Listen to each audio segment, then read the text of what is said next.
Okay, gents. Our next question comes from Mama's Boy. Mama's boy. He asks, do you think AEW overpaid for MJF?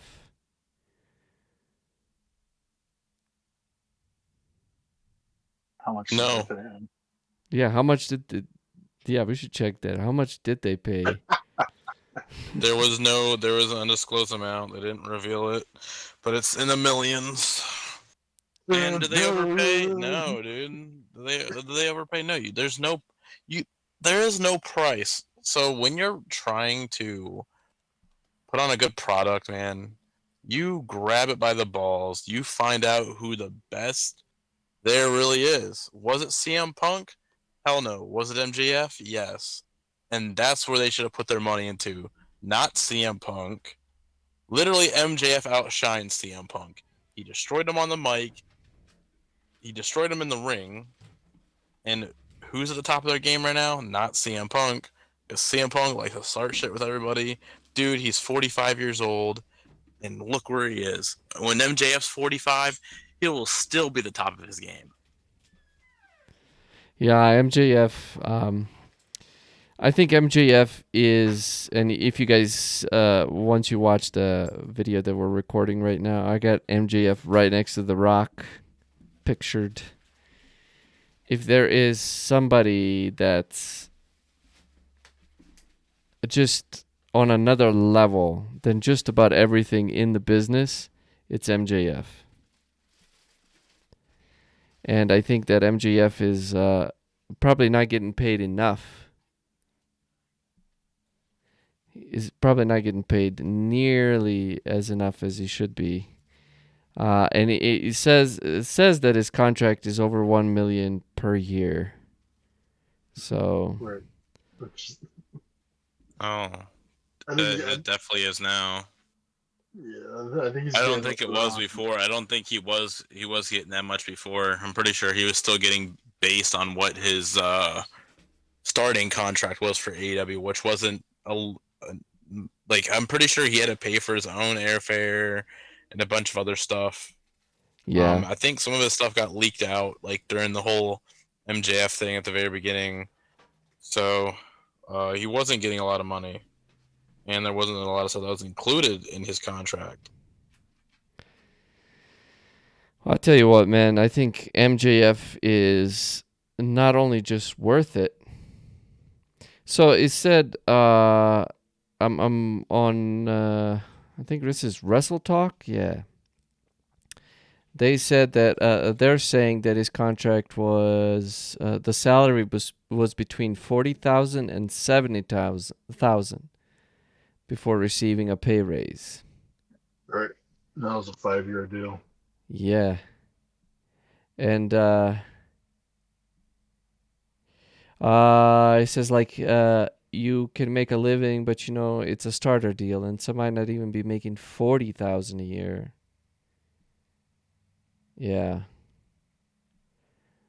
He was given a raise once, but not nearly as much as he is now. I do, guys. I think MJF is on another level, and I just feel like if there's anyone even remotely close to possibly being able to hit that level of Rock and Austin, and we can argue Triple H and Cena, I think MJF is it.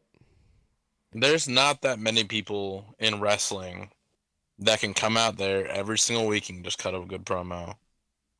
There's not that many people that can go out there and just be the heel that they were destined to be, and like he wins the crowd over, but as being a heel, like he can get to them. He will go out there and start doing something in the middle of a match and then flip off the crowd, like fuck you guys, like, and then the crowd boos him, you know, or he'll do something and he will get the crowd going, man, like, or he will come out and just shit all over Wheeler Yuta, and then Wheeler Yuta comes back and he can't even cut a promo, and then MGF is like, oh my god, this guy can't cut a promo, let me shit on him even more. Like, dude, MJF. You can't go toe to toe with MJF. Not CM Punk. I honestly believe if Miz and MJF were to go toe to toe, Miz would lose. There's nobody in the ring that can honestly touch him. And when CM Punk got that promo about I forgot what it was about. Damn it! But CM Punk acts like nobody can touch him on the mic. During their whole rivalry, dude, MJF is obliterating him every freaking week. I don't care because MJF was actually wrestling. I feel like they did like a lot of weeks where CM Punk would come out and talk, but MJF I think wrestled. He wrestled some of those weeks. I think CM Punk was never in talks about being like in that same stratosphere of The Rock and Austin and Cena. And MJF is, I mean, he's just sincere, and that's what we kept talking about what makes, like, what is it about a wrestler that sells the wrestler, And it's so, like I've always said, sincere. Are they sincere about what they're talking about? And he certainly is. He's killing it. Like when he goes on the mic, there's no question. Like, he's got his character down 1,000%. And he's not stuttering. He's not messing up. He's so believable in that character that it's, I don't know, man. I think he can go a long way up. That's what I think. And I feel that AEW did not overpay MJF. I think they still underpaid him. Especially 3 years ago, I didn't even know who MJF was. I saw him live in person. Yeah. Like, who the fuck's this guy? Yeah. And then now everyone's like, I know who this guy is. He's the real deal right now. Yeah. Yeah. I was first in line to see him for Double or Nothing, man. I was first in line, waited over an hour and a half, 2 hours, and didn't get to see him before they told us, "Oh, you guys have to go get your refund. He's not coming." Oh, jeez. Was there a reason? That was back when he his whole contract negotiations. Yeah, dude, he no-showed the meet and greet. He came out for his match against Wardlow, and people booed the shit out of him because reports went online that he no-showed and that he wasn't gonna know it. He wasn't gonna show up at the pay-per-view. Apparently, there was talks at the time, and so everyone was like booing him. That's why it was like the first match, just to get it over with. Yeah. MJF is always going to be a heel. He's literally going to be like that in person, and he fits his character, man. He doesn't switch up on anybody. He stays in character, and he likes to say it's not a character, it's him, but there's just no way he's that much of an asshole as a real person. Well, that's just it. Like, how wrestling has changed even within like last 10 years and even 15, 20 years, I guess. Because the Attitude Era, like you're talking about the end of the Attitude Era, you had, it's like kayfabe has been dead for a while, but especially with the advent of internet and YouTube, and you could watch wrestling everywhere. Like, all the secrets, everything was out. And, I've listened to quite a few wrestlers talk about it. Like, well, everybody knows that it's like a performance art and all of this, and that was kind of their excuse for being two different characters outside of, like when they do interviews, they're all nice and polite and all this. Like, that was basically their excuse. Like, everybody knows what it is now, and it's like, he is just sticking to kayfabe. He's sticking to kayfabe, and he's selling it. He's selling it like it's real. And after a while, man, if you're good at it, look at what's happening. Sorry, guys, if there's too much noise. We got some commotion back here. No, you're right. So I think MJF has a possibility, and I think that he's gonna be a very rich man if he's not already. He's gonna be a very rich man when it comes to negotiating. For speaking of that, I didn't want to cut you off on that. Oh, go But ahead. speaking of that negotiating, man, wait until 2024. With Triple H now in charge of WWE, Yeah. Triple H is gonna want to get MJF. Yeah. With the rumors of WWE going PG-13 soon, which it still will probably end up happening because of Triple H bringing in people. He's changing stuff, and I see this whole entire PG-13 thing could be a huge possibility. And like MJF being in a PG-13 show, he's just gonna be ripping pipe bombs all day long. I mean, MJF and I would love that would probably be his smartest decision to do. Win the world title in AEW. That's all you need. Doesn't need the tag titles, no TNT title. He's got 3 diamond rings. Right, Um, right. he doesn't need anything else in AEW. He just needs that world title. Yes, people want to downplay the AEW title. It is a very prestigious title. It's only been around for 3 years, but I feel like that title does have a lot of meaning because the people who've held it, like Kenny Omega, John Moxley, Chris Jericho, Adam Page, CM Punk. Very prestigious already. MJF needs that world title.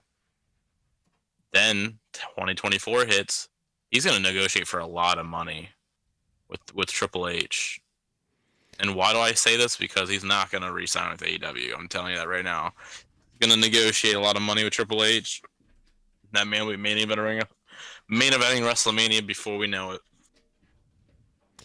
That's what I meant by negotiations. Is when that contract's up, man. There's going to be a bidding war for MJF, and I really feel like there's. I mean, he's just so sincere, dude. When he talks, he's over, man. Like with me, he's over, and he's an asshole, and you believe it. And his kayfabe is straight up. And I tell you what, man.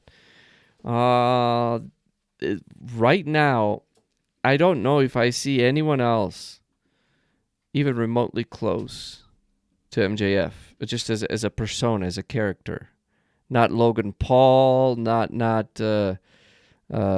Roman Reigns, like that. I just don't see anyone. I don't know. Maybe I'm off my rocker here, but do you guys see anyone that could even touch MJF at this point, except his girlfriend or his wife? So when you mean touch, talking about just like on the mic, in the ring, or all total in general? The whole thing, Like man. all around. All around. It's a lot of people better than MJF in the ring. Not a lot of people better than him on the mic. But MJF is really good in the ring as well. But when you are a wrestler yourself, you need to know how to cut a promo. You need to know how to talk. You need to know how to just also wrestle and put on a show. Mm-hmm. As well as telling a story. I think Bray Wyatt. Going back on that Bray Wyatt topic, I think Bray Wyatt could be up there with MJF. Mm. Now he ain't as ruthless with his promos, but he can cut a good promo. He could tell a story. He knows how to be a different character and sell a character, and he also knows how to have a badass match. Bray Wyatt has had several in the past of like really banger matches. Yeah, I understand that. I just want to point out that. So when you say greatest wrestler of all time, like how many names? Like what kind of people do you think? Who do you think about? Let's just put it that way. And it's Chris okay. Jericho. Okay, that's not the answer I was expecting, but okay, all right. That is the only valid answer. Really? So you think Chris Jericho is the best wrestler of all time? Yes. Oh wow. Okay. I'm not gonna. I have my claims and statements to back it up, and other people will probably disagree. Oh. But when you sit here, is this tying with the MJF thing? Yes. Because if it is, yes. I can. Of course. So MJF, he's a generational talent. People say it every damn week. We will never get that shit out of our heads. I think MJF will be up there in 30 years. The thing is, what makes you a great talent isn't titles, not major wins, not WrestleMania main events. It doesn't matter. Like Hulk Hogan has had fucking 6 main events. He's had 6 main events at WrestleMania. Hulk Hogan ain't even in my top 100. Mm-hmm. Hulk Hogan's horrible. His gimmick was shit. Sorry for all those people, all those Hulkamaniacs. Okay, brother, I can do 3 fucking moves and win the title. Like, no, dude. Go out there and bust your ass. I understand back in the day, guys were fucking 280, 300 pounds. Then there's no tiny guys, but the thing is, like, it wasn't entertaining. It Hulk Hogan wasn't wasn't? entertaining. Hulk Hogan wasn't entertaining. Not to me. But Well, when you go out there, you'd be in it to be like, entertained, though. I'm loving this. But- This is good. I'm loving this but perspective. Chris 'cause- Jericho, 32 years in the business, has wrestled for every major promotion, has made anything work. This man will bring up a new gimmick. The man's being called the Ocho now for 8 world title reigns. It's great. I love it. He Ocho? literally can put anything. Yeah, he's being called the Ocho now. He's the Ring of Honor World Champion. It's his 8th world title run. Mm-hmm. So he's being called the Ocho for 8. I think it's great. You know, he was being called the Wizard a couple months ago because he put a fireball in Eddie Kingston's face, and he was like, "And I'll hit you with a fireball because I'm a wizard." And that was like his line for a few weeks. And the man will come up with like gimmicks just out of nowhere, and they get put over. They're over, you know. And Jericho's been doing it for 32 years. He's never been injured. He even said that on a podcast months ago. He's never been injured. He's never missed time. I think he missed like a week or some shit. Mm-hmm. Like, he's always doing something. You know, he's doing his Fozzy band, or he's wrestling. I know he was hurt earlier. I think he was hurt last year, and he still wrestled. He hurt his elbow last year during the Blood and Guts match, and he still wrestled after that. So he didn't necessarily take time off, but he wrestles safe. I forgot what podcast it was on. It was one of his. I forgot which one he talked about. You know, the wrestling for 30 years, never been hurt. And, you know, it makes a good point. I understand, like, injuries can set back careers and stuff, and he's just been lucky to not have ever gotten hurt. It definitely could have impacted his career. But that's just at the top of my list. Jericho put AEW on the map. You know, he's been everywhere. He's had sellouts. You know, he can sell at Madison Square Garden. He was in the Tokyo Dome, in New Japan, and you know, he's a big name in AEW. He was a very underrated wrestler back in the day when he was wrestling for WCW and all those other companies. He was still kicking ass. But Mm-hmm. and then when he got the call up from WWE, if you look at it back then, dude, and it was at '99 he debuted for Monday Night Raw. 99, Mm-hmm. and he had the whole world stirring up and everything. They made it a big deal. Like, Chris Jericho was coming to WWE. It was a big deal, and he won both the world titles. And he went out there and did what he had to do. Yeah, he was It was the great. first Universal champion, I think.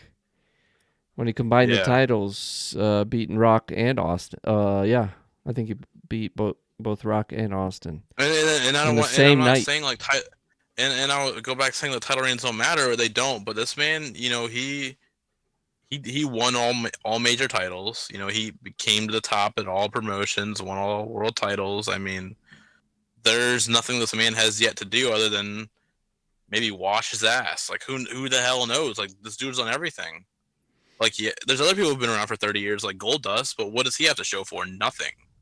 He has been a joke for 30 years. Sorry to say, like, yeah, he's had his good times. I've loved a couple of Goldust runs, but he's been wrestling for 30 years, and he's not the GOAT because of his character. It just didn't get him nowhere. I mean, the tag team run with him and Cody was great. It was phenomenal. Goldust has had some really great matches.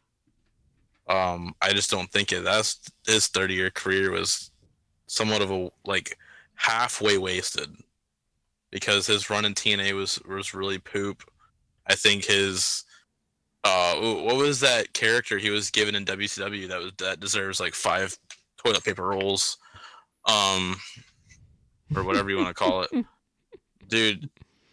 But being the greatest of all time, it doesn't have to do with title runs. It just going out there and having the one in the crowd. When you're not wrestling for yourself.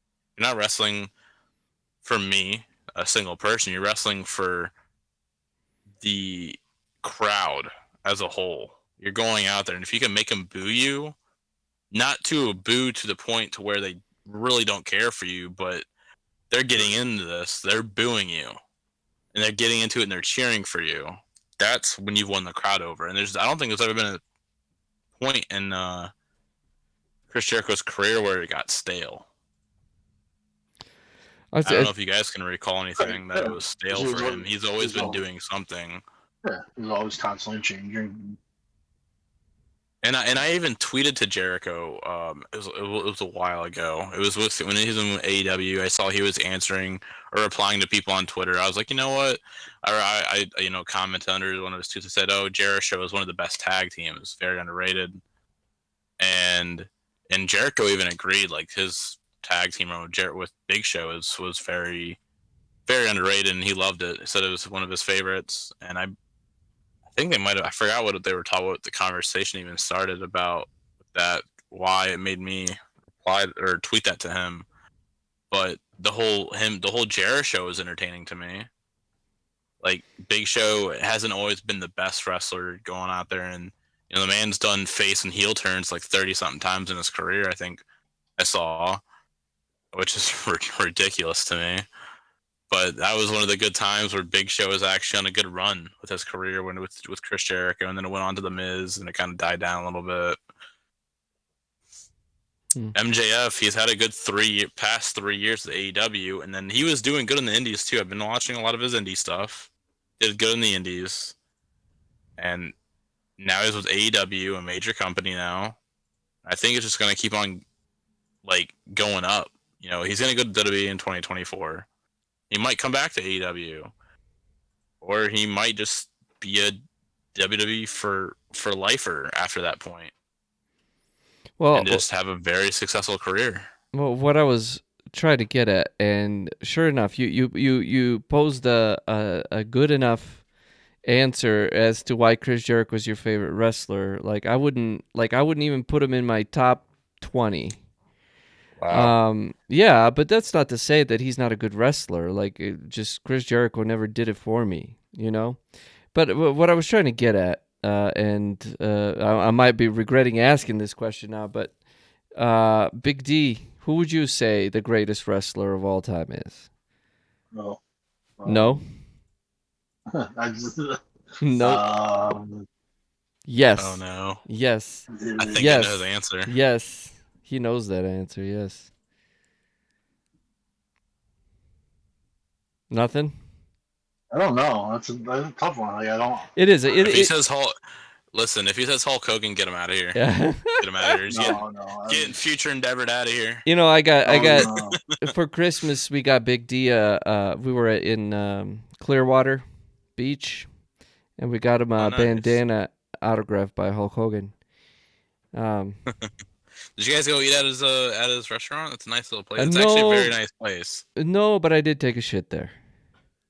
Oh, nice. Yeah, so I just went did you do a little bathroom review or anything? Oh, it was a clean bathroom. I was just, dude, it's a beach hangout spot. It's really it's not that great, but it's still pretty nice, And then the guy was telling us, Hulk Hogan shows up at on the weekends around this time. He's here for a couple hours.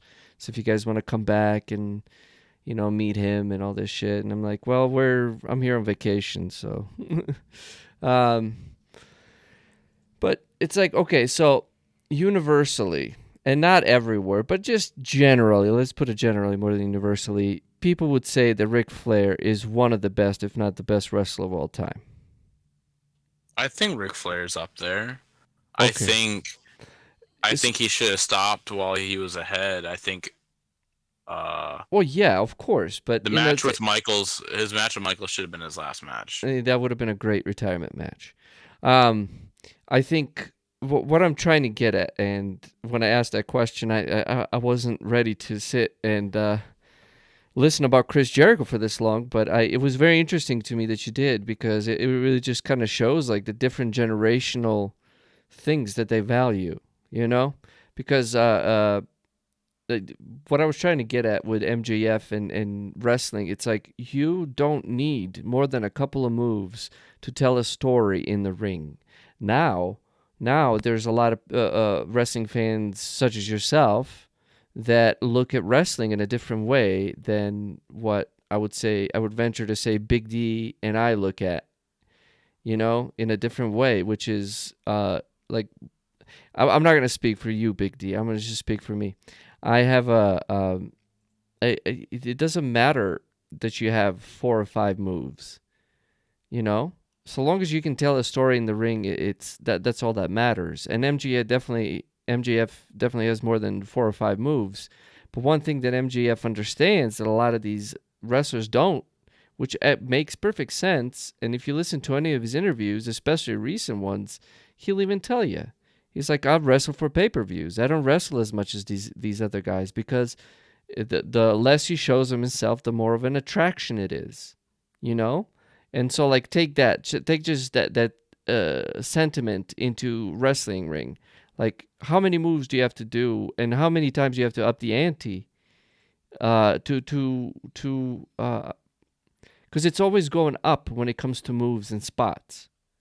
What was holy shit like 6 months ago is now like, okay, I'm bored, come up with something else, increasing the difficulty, increasing how the danger, okay?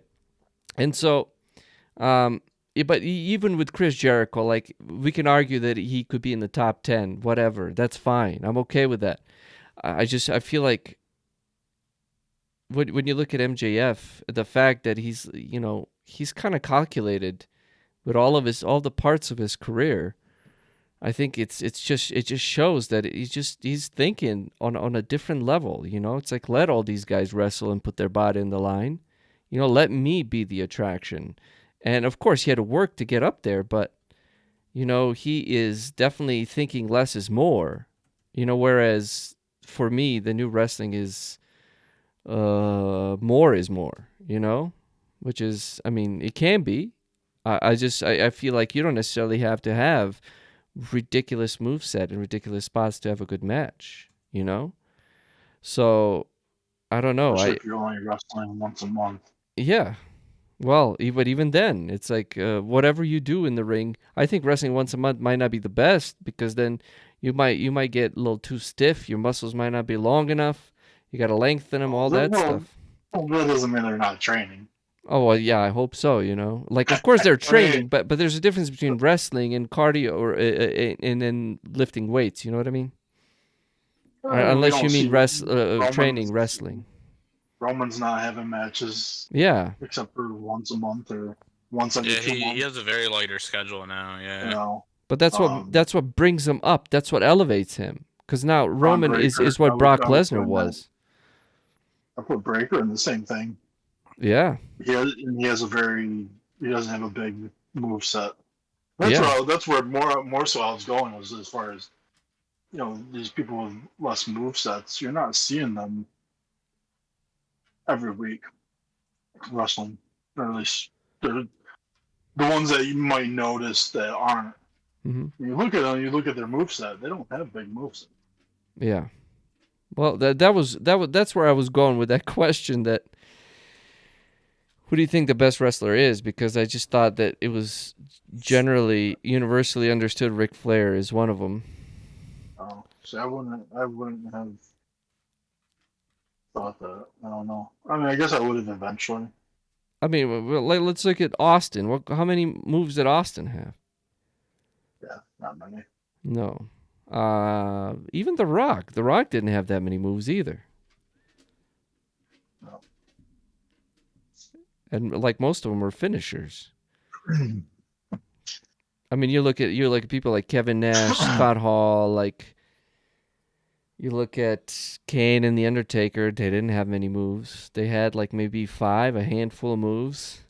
That's when pitches and kicks mattered. Yeah, well, see that's what I'm talking about. It's you don't really need a big move set to because I mean I'll watch, like, see, when I watch AEW, I'm watching like these guys are incredible freaking athletes, man. And Chris Jericho He has a little bit more of a larger move set, but he doesn't have a super big move set, does he? Who, Chris Jericho? Yeah. Oh, he's got a massive Does he? moveset. I mean, not so he. I haven't Who was watched it? Jericho recently that much, so Jericho does have a lot of moves, man. He's got a lot of. He's got like 3 or 4 different finishers. He has a bunch of other moves that he does too, and there's some moves he doesn't even use in some matches. I'm pretty sure he was trained by. Wasn't he trained by Dean Malenko? I don't know. I don't know who he was trained by. I don't know Chris Jericho's story that Like, well. So, but I guess a long story. sorry, Stu Hart. He was trained by Stu Hart, but It's I too know hard. he did. Oh, Stu it's too Hart. hard. It's too It's too hard. hard.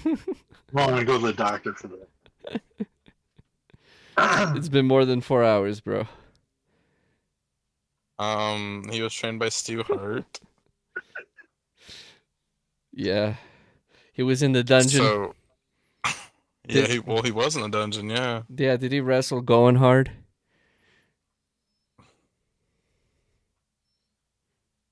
Oh, come on. We had a whole hard family foundation. Not hard. Yeah. Bread hard. Anyways, I think MJF is actually still underpaid if he's only making $1 million. Making over $1 million now, but probably not more than $2 million. Well, he should be. Cause like, so I'm thinking as far as like WWE money, say like $3 million. That's like AJ Styles making $3 million. Roman and Brock are up at 5. There you go. Where would you put MJF? I would put MJF up there with Brock Lesnar. Yeah, I was just say I put him more than AJ. Yeah. As far as you're paying this guy to make money. Yeah. And I think AJ or MJF would make more money for WWE than AJ is. Of now. course. Of course. And I feel like he is smart enough to know who his character is and how his character is. You know? And that's a sincerity part. Yeah. Like, that's what and like you listen. I mean, I don't know. When I think of like that, I'm like so like when you mentioned earlier about people like on that level. Mm-hmm. I would put Roman up on that level because and I know like sometimes we do see an outside version of that character, especially before, because they're so like they just do so much for charities and stuff like that. Mm-hmm. So you're kind of have a heel, then you see them in a very face like you see them in their normal out of character thing. We're not seeing that as much with Roman anymore. But he's into that. He's in that character. Like he is that character that he's doing now. Yeah, I think Taker did it for so many years. Yeah. I would say Bray. I would even say Miz. Miz is very much his character and stands by what he does his entire career as well. Again, not amazing in the ring, but his good matches are good matches whenever he has them. He doesn't really have that. He doesn't wrestle much, but I would put him on that kind of level. Yeah. Well, like Seth Rollins, like these guys that their character is like they're in their character, and you just get that passion and that sincerity, and that's what just puts everything on a different level, and I think you might be seeing a little bit more and more of that. Like, I guess depending on how much like freedom these people have with their characters and stuff like that, and what they're able to do with whatever they want to do. Mm, Um, but sometimes like, it's like it when you see it. Like yeah. it's like seeing like a 5-star match. Like when you have no question about it, it's 5 stars. And like, it's kind of like that with these characters and gimmicks. When you see one and it instantly just like you believe it, like that, and then you start to like differentiate and like you can tell the difference between this person's got it and this guy just not quite yet. Yeah, I feel like MJF. I don't know, man. I feel like there's incredible potential, and I don't think like just how Ric Flair was Ric Flair throughout all of his career. Like I feel like He's MJ. only Huh? he's still only 20. He's only 26. Yes. Yes, Yeah, and like I feel like MJF could be that MJF for the rest of his career. yeah, yeah. He doesn't need it. And we won't know the real him until after he's done and doing seminars. Well, he's only 26. That's crazy. Yes, and I'm just, dude, it's incredible, and I think that AEW is definitely lucky to have him, and Oh, for and sure.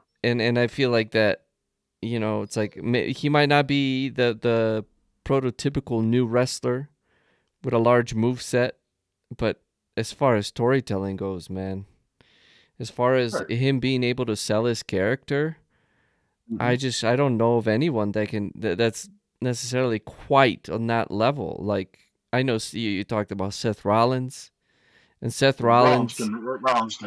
He's got that ring work. I tell you what, Seth Rollins can make anyone look good out there. Uh, Right. Oh, facts, dude. That's yes, fact. I always say incredible. with Wyatt's not that great in the ring No, well, but that's just the at thing. He all doesn't have either. to be. Right, exactly. That's where like another comparison Yeah, with Wyatt and MJF. yeah, definitely. Definitely the character work above the ring work, and not that it's not good or anything. It's just not anything overly special. The Yeah. limited moves, but their moves are specific to them. That's another thing too. So Well, you don't have everybody mocking and doing the same moves. yeah. They're just called different names, kind of thing. I hate that. Well, I thought about it last night, and like super kicks. It went from like a specific hmm person's move, and now everybody does it.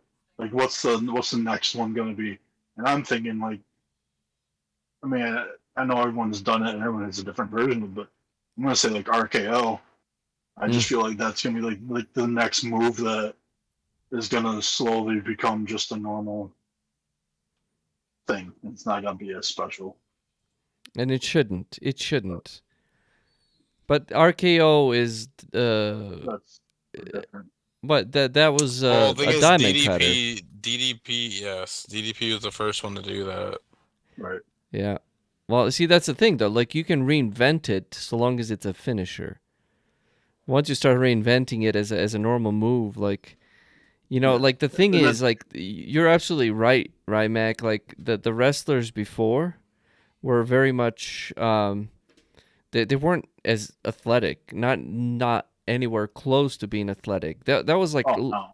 it was literally like watching bouncers, in bars fight. But it Mhm. had an aura of reality because of that. Because like these guys literally fought for a living. That might have not been UFC, but they fought. A lot of those guys were very kind of violent, and a lot of them were bouncers. Um, this is just a different animal of a wrestler. Like they're smaller, they're a lot more agile, and they've grown up being huge fans of wrestling, and they've also grown up being able to do these ridiculous moves, you know. But I think one thing that you can say universally is that the story, you got to care about those characters, and you got to care about what they're doing. Like you got to care about their story in the ring, their story, what brought them to the ring, and you got to believe those characters, because if you don't, then it doesn't matter how good of a wrestling match they have. It's just going to be it. It's just going to be a good wrestling match, and that changes. What is a good wrestling match changes throughout different eras, throughout different fans, and so you got to be able to get the fans there to watch it, you know. So I feel like MJF is definitely just on a different level, and I don't think AEW, unless they really decide to pony up when this contract expires, I don't think they're going to be able to keep MJF, and I think MJF is playing the long game, considering that he has a contract where he doesn't have to wrestle as much. Oh, for sure. For sure. Because Yeah. he knows that he's in it for the long run. He's only 26, so he's making money right now, and he doesn't have to do much at all. Yeah, and it's smart. And Smart. all that's going to happen is he's just going to get a bigger and bigger payday. Yeah. In the future. So. Yeah, it's incredible. I think MJF is one of those, like, this is what we've been looking for, this kind of standout talent. And is he getting overpaid by AEW? Definitely the other way around. I don't think he's probably getting paid enough for now, but that's just like every day that's getting less and less. Huh? And then I said not for too much longer, but I mean that's still 2024. Yeah. And who knows what the shape of any wrestling company is going to be like, you know? I mean, I don't know. It's crazy. That's true. Like, anyway, and it's just, and like I know, I mean, I was mainly talking about WWE, but that's just because they've gone. There's been so many changes already so fast, and he's not. And Triple H isn't planning on slowing down really. Like he doesn't. Like he wants to keep that intensity up and all that. So I can't imagine what else is gonna happen between now and then, and what may or may not entice MJF to go wherever. Although he says he's in it for the money, so. But that's just it. That's his character, and I don't think that's like false anyway. Like for him as a person. Right. I mean, come on, just so believable. Yeah, it's like you know him personally. I don't know MJF personally, but if I did, I'm sure he'd tell me. It's like we do though, because it's so believable. It is believable. It's absolutely believable. We've seen him trash on kids, and you know all that. It's just like, man, that's brilliant. I think it's brilliant. He was making fun of, I remember seeing like it was an autograph signing. He was making fun of this girl, and she was giving some lip back. And then he said something, I'll forget exactly what it was, but, you know, he asked her how old she was. She told him, and he's like, your dad made a mistake just about that many years ago. And, you know, like, and he's flipping her off. I mean, it was just like, yep. It's like, I can't see... Although I can't necessarily see that being in the WWE, especially during, you know, Vince's time. I don't know if I could see MJF being that much of a heel, but obviously, you know, I don't have doubts that if he goes to WWE, that he's gonna his conversation is gonna be like, okay, guys, this is who I am. This is how this character is. If this is not what you guys want to do or can do, then, you know, it's not going to happen. Although it could be, I mean, see, there's just so many options for him. You know, he could tote the company line, Because have you seen how much money they paid me? You know, I mean, it's just, don't look now, but I see another Ric Flair coming. So, and I said it. We said it here first. Stand back. There's a Ric Flair coming. There's a Ric Flair. or for Rymac, there's a Jericho coming. There's a new Jericho coming. Sir. All right. All right. Well, we're gonna stop this now. Check us out as Jawbers. That is Jawbers.com, Jawbers.com, or thejawbers.com, and get yourself some swag. Yo.